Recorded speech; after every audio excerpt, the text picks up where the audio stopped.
The air in the room felt heavy, oppressive, as though it were thick with something I couldn't quite name. I could hear my own breath, shallow and quick, echoing in the silence of the old house. The walls, creaking and groaning with the weight of their years, seemed to be whispering secrets, just out of reach. A chill crawled along my spine, raising the fine hairs on the back of my neck. I had only come to this place because of a simple invitation. A friend had insisted. They spoke of an old house at the edge of town, one that had been in their family for generations, and said they were having a small gathering. It sounded harmless enough. Just a few drinks, some conversation, and perhaps a laugh or two. But the moment I stepped through the door, something felt wrong. The place was dark, too dark for a house with so many windows. The air smelled of something old, musty, like forgotten memories. And yet, despite its age, there was a sense of life here. A presence that wasn't welcome. I walked through the hall, every step echoing louder than the last. The old wooden floorboards groaned underfoot, and the creaky door hinges protested as I moved deeper into the house. The walls, adorned with antique portraits of long-dead relatives, seemed to watch me as I passed. But it wasn't the paintings that unnerved me. It was the eyes of the people in those portraits, their gaze following me as I moved. I reached the living room, where my friends were gathered.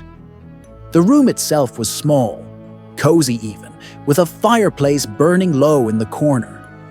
They were all there, laughing, chatting, drinking.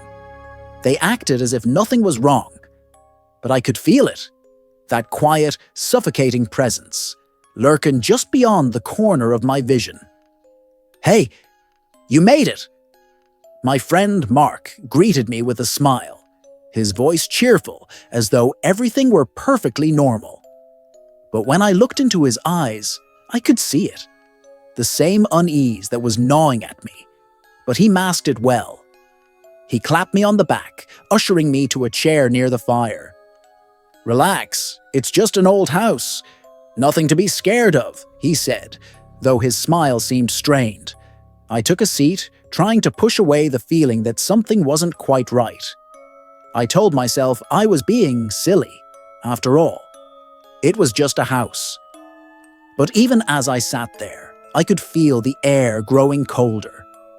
The wind outside howled, rattling the windows. But it wasn't the wind that chilled me. It was the silence that followed.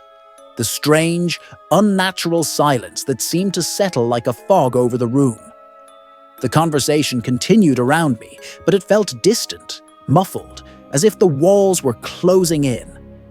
I kept looking around the room, half expecting to see something in the corner of my eye. The flickering firelight cast long shadows across the walls, but the shadows didn't behave like normal shadows. They seemed to move, shifting unnaturally, as if they had a life of their own. I tried to focus on the people in the room, on their voices, their laughter, but it all felt so far away, like I was disconnected from everything. Then I saw it. At first it was just a flicker, a movement in the corner of my vision. But when I turned my head, nothing was there. I shook it off, telling myself it was just the play of shadows, the firelight. But as the night wore on, the feeling only grew stronger. The room seemed to grow darker, and the shadows grew bolder, inching closer and closer until I could feel them brushing against my skin. I wasn't imagining it. I knew I wasn't. Something was in the room with us. The others didn't seem to notice. They continued their conversation, oblivious to the growing tension. But I couldn't shake the feeling of being watched. It was like the walls themselves were pressing in, suffocating me, whispering something I couldn't hear. I wanted to leave. I wanted to get out of that house and away from whatever was making my skin crawl. But I couldn't move. My body felt frozen in place, as if an invisible hand were holding me down. That's when the first sound came, A soft scraping. It was faint at first, like the sound of nails dragging across wood. I tried to ignore it, thinking it was just the old house settling. But then it came again, and again, closer this time.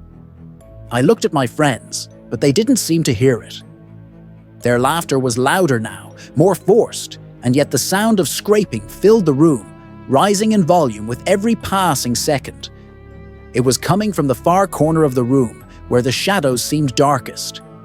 I turned to look, but nothing was there. Nothing that I could see, at least. The scraping stopped, but the silence that followed was worse. It was an unnatural silence, like the air had been sucked out of the room. I felt a cold shiver run down my spine, and I couldn't help but glance at the others again. They were still talking, still laughing, but their faces had changed. The smiles on their faces were too wide,